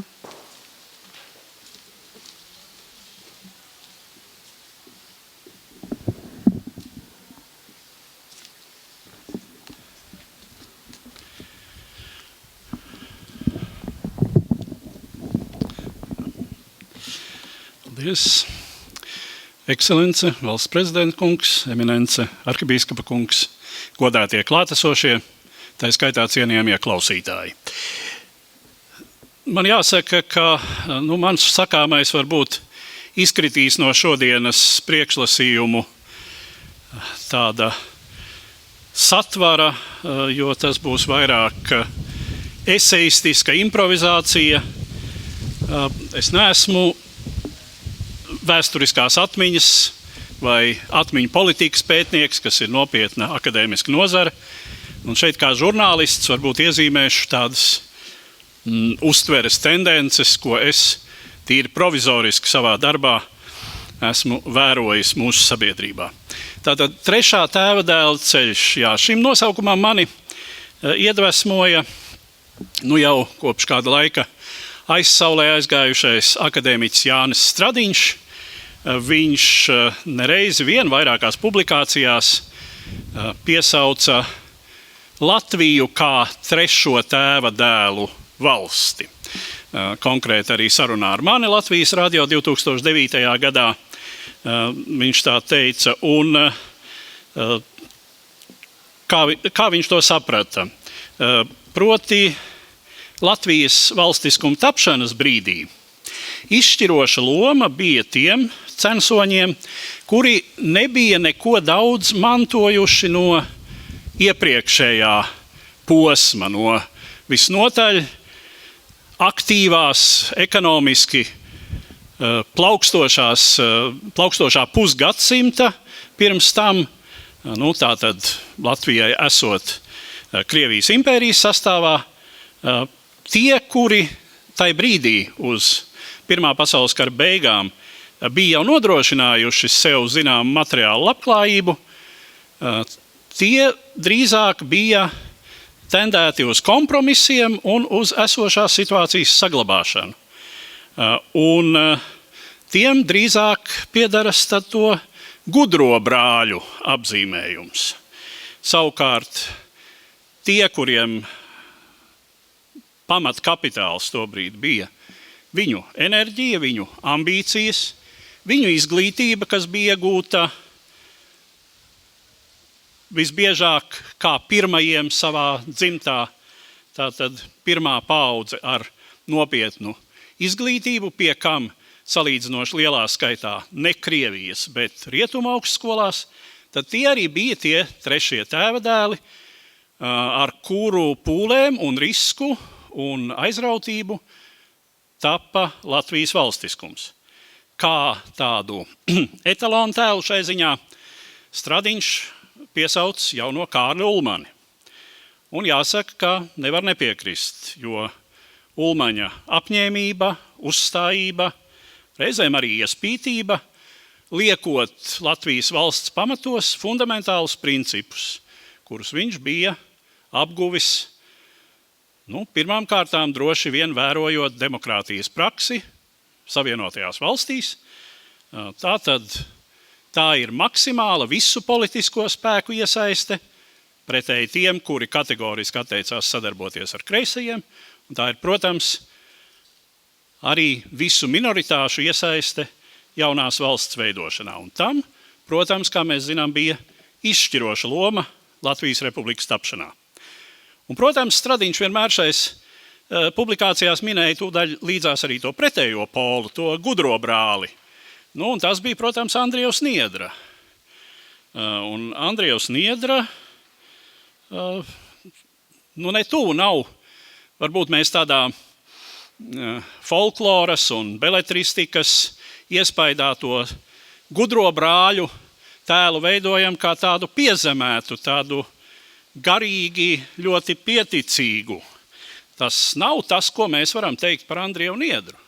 Viņš ir spilgts intelektuālis, viņš ir publicists, rakstnieks un viņš ir visnotaļ drosmīgs cilvēks, ja mēs atceramies tās bēgšanas no sagūstītājiem vairāk kārtējās, to iešanu kājām pāri frontes līnijai un tā tālāk.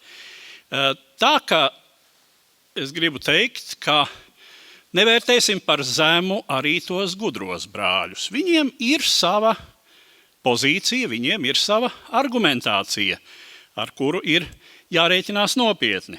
Bet trešā tēva dēla ceļš, tā ir orientēšanās uz principu.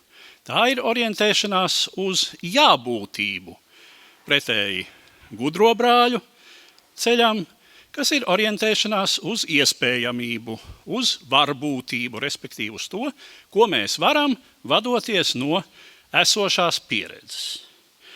Un te es gribētu palikt tādu platu soli uz šodienu, kur mēs arī varam redzēt, izteiktu gudrā brāļa ceļu tajā, kā šobrīd uzvedas Savienoto valstu administrācija jautājumā par ieroču lietošanas atļauju Ukrainai Krievijas teritorijā.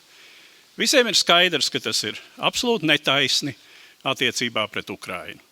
Bet vai mēs varam teikt, ka viņiem nav nopietnu argumentu, kāpēc viņi tā rīkojas? Ka viņi to darītu tikai aiz kādas materiālas ieinteresētības vai aprobežotības, taču laikam jau nē. Toties, mēs varam teikt, no otras puses, Baltijas valstis, mūsu valdības, gods kam gods, rīkojās kā trešais tēvadēls 22. gada februārī, piegādājot Ukrainai tās tobrīd ļoti nepieciešamās prettanku un pretgaisa aizsardzības pārnēsājumās iekārtas, kas, cik man zināms, tais pirmajās kritiskajās kara nedēļās lielā mērā glāba situāciju. Jā, tātad trešā tēvadēla ceļš, pat ja tas nešķiet uzreiz tas pareizākais, tas laika distancē parasti tomēr tāds izrādās. Un to mums rāda gan tas piemērs pirms 100 gadiem, par kuru runāja akadēmiķis Stradiņš, gan tas, kas no šīs pavisam nesenās mūsu laiku realitātes. Bet, protams, kā dzejnieks saka, atkal liktenis bungas uzsit, atkal viņam ņirdzīgs smīns, un tas trešā tēva dēla ceļš laikmetu griežos vienmēr un atkal tiek pārbaudīts, un šādā sakarā mēs pieminam arī to notikumu, kura dēļ esam šeit šodien pulcējušies. Nevelti šeit izskanēja šī frāze, ka neizdošanās. Un, protams, izskanēja arī antitēze, bet tas, kā tas tobrīd notika, tas, kā tas izvērtās, tas, protams, lielā mērā nosaka arī to, kā tas tiek uztverts šodien.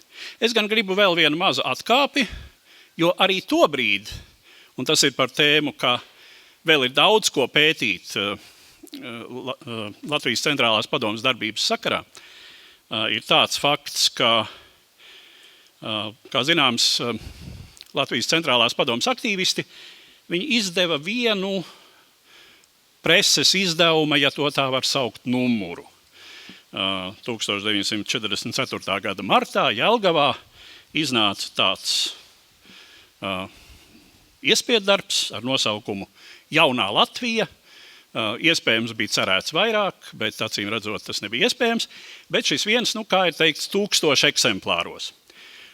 Un viens no šiem eksemplāriem nonāca rokās tādam Pēterim Supem, kurš, ja es pareizi saprotu, tobrīd bija iesaukts leģionā.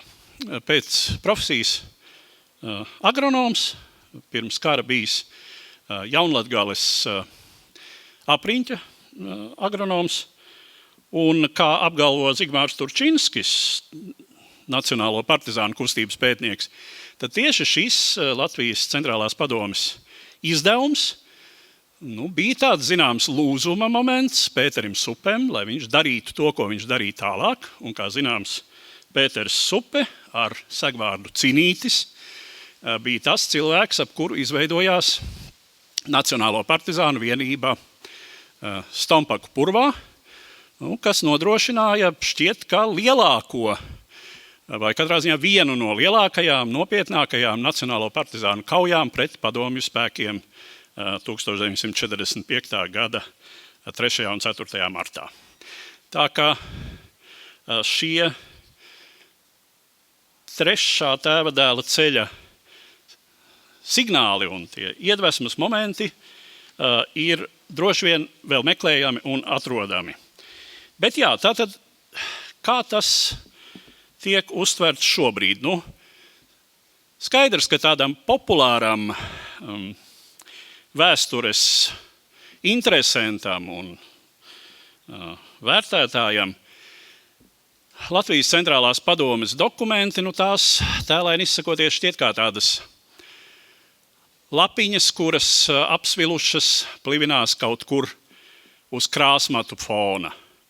Tā situācijas brutalitāte, protams, bija tāda, kā mēs to labi saprotam un kā tas arī lielā mērā izrietēja no Ulža teiktā, tad nebija īstenojams tas, kas tika iecerēts, bet tūdaļ gan arī jāsaka, tajā brīdī arī tiem gudrajiem brāļiem nekas jau vairāk nevedās.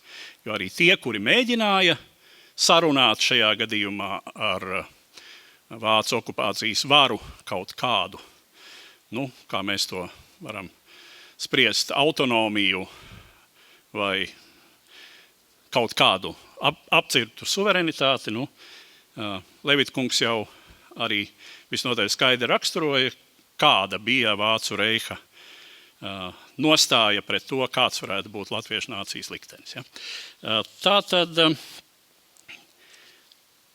tas, kā mēs to uztveram šodien, protams, pirmām kārtām izriet no tā, kas no tā iznāca toreiz. Es varbūt iezīmēšu dažus vektorus tai uztverei, kādus man ir nācies sastapt, teiksim, izteikumos, komentāros un tam līdzīgi.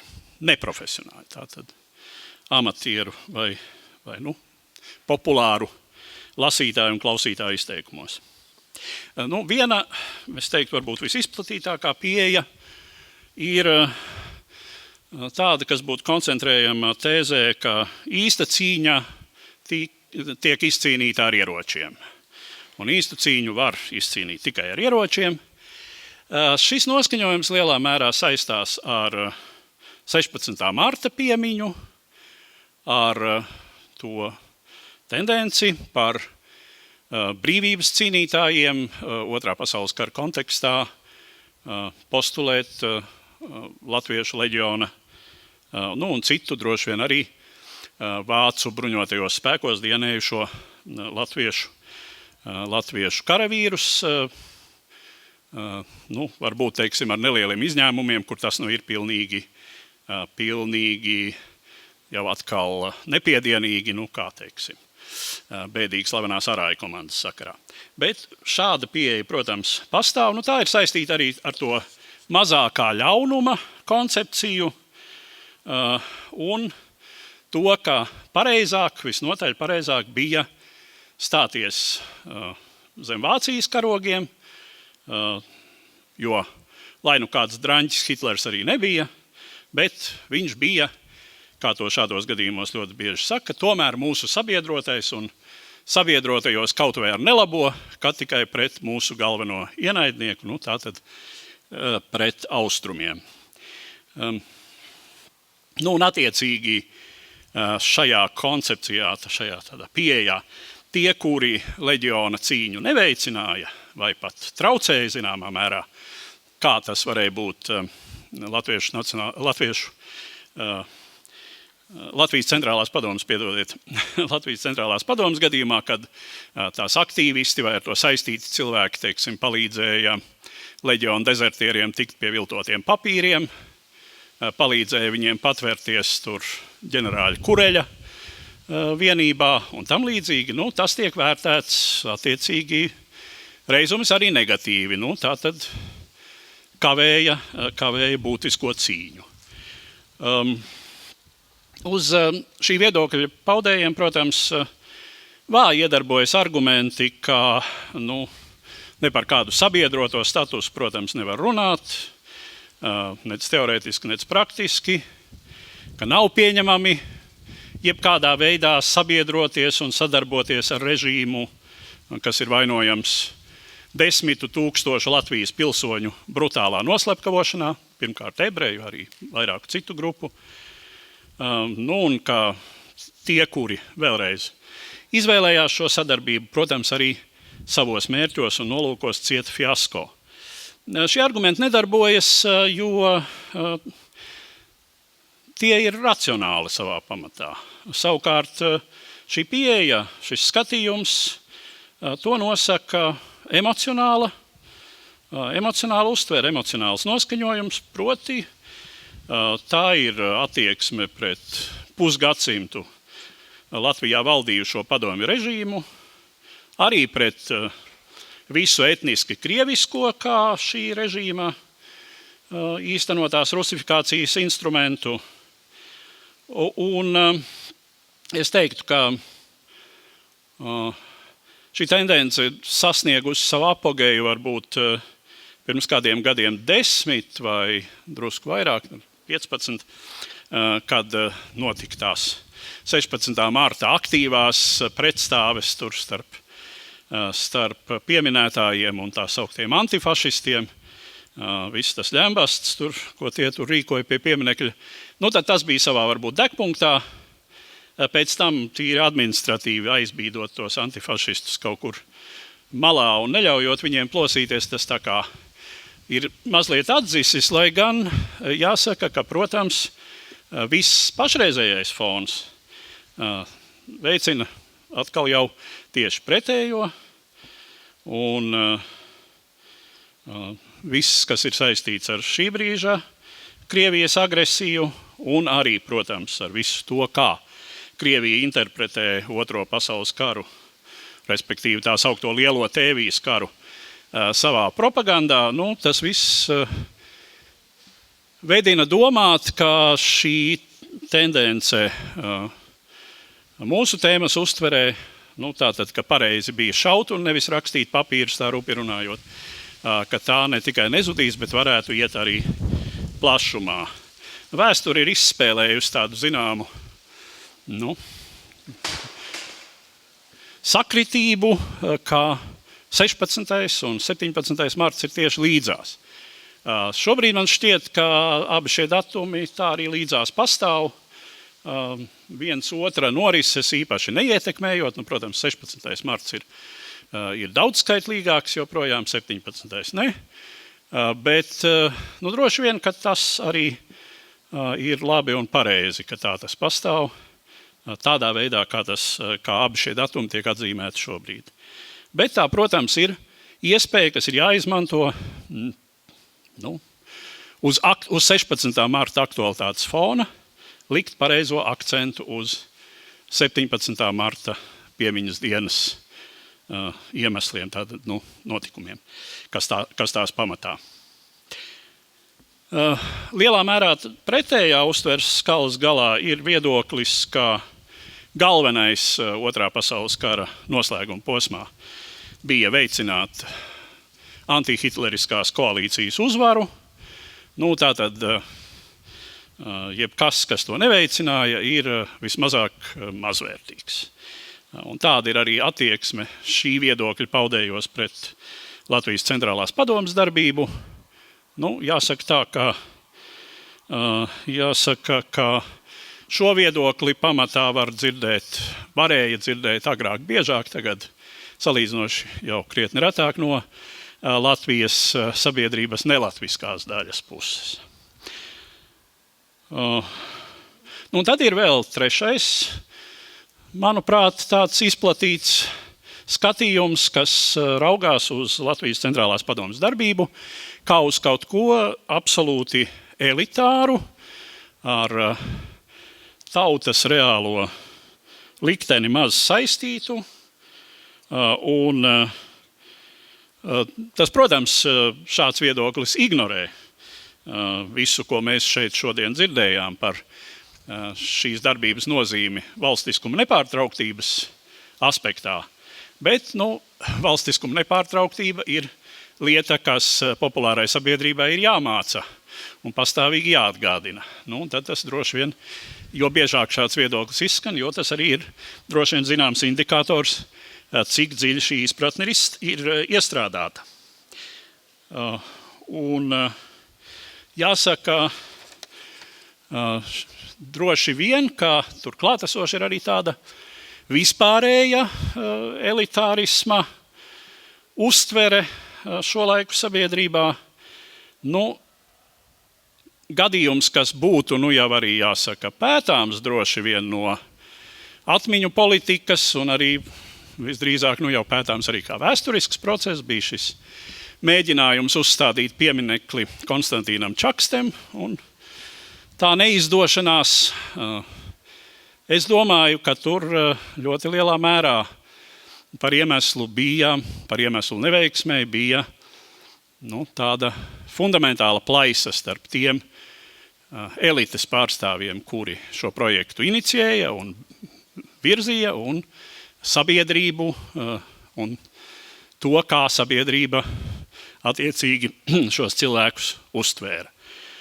Un tas lielā mērā izrietēja no viņu kā elites kvalitātes, kur mēs atkal varam mest to loku atpakaļ uz Latvijas centrālās padomes darbiniekiem un viņu kā elites pārstāvju veikumu, gatavību, drosmi, kas nepārprotami tāda bija, un par ko tad ir savukārt mūsu, gan žurnālistu, gan vēsturnieku pienākums vēstīt, tādējādi arī, es domāju, caur to stiprinot izpratni par Latvijas centrālās padomes darbību kopumā.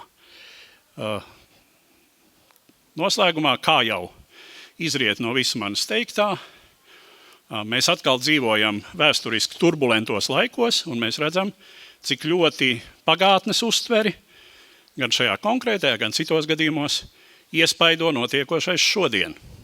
Tā kā domājot par to, kā šī uztvere varētu attīstīties tālāk, es teiktu, tas gan ir salīdzinoši mazā mērā atkarīgs no tā, ko mēs visi šai sakarā varam veikt, un daudz lielākā mērā no tā konteksta, kā beigsies pašreiz notiekošais karš, kā attīstīsies tālāk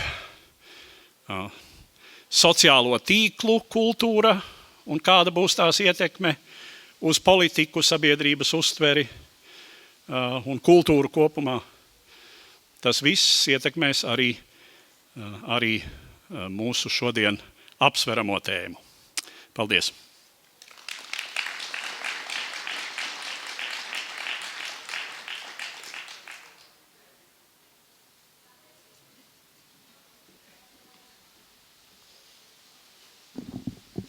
Paldies Eduardam Liniņam.